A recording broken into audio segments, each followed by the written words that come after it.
Do you want to generate unlimited AI photos but you don't know how to do it? Then this video is for you. Hello everyone, I believe you are doing great. I'm fine as well. In this video, I will let you know how you can generate unlimited AI photos without any money and without any watermark. So let's start the video. So friends, first of all, open your computer browser or mobile phone browser, then search in Google Meta AI. Then you will see the first website, which is Meta AI. Open this website in new tab. Here we go. Then you have to log in into your Meta AI account with your Facebook account or your Instagram account. I am already logged in, and here you can also see some videos as well. You can also generate free AI videos with Meta AI as well.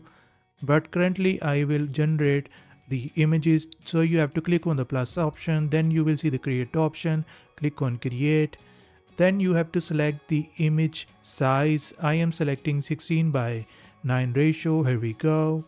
Then you have to enter the prompt. You can enter your own prompt or you can use ChatGPT to create best prompt to generate your images. So currently I am using ChatGPT prompt, and you have to paste the prompt here and click on send. Then processing will start. Image generation processing is done, and now you can see the amazing results of Meta AI. The pictures are very good. You can use these pictures in any platform on internet, and the good thing is there are no watermarks and you can generate unlimited photos. So friends, this is how you can generate unlimited AI photos free of cost and without any watermark. I believe you learned something new from my video. If you like the video, subscribe my channel, smash the like button, click on the notification bell as well for more videos like this. Take care, bye bye.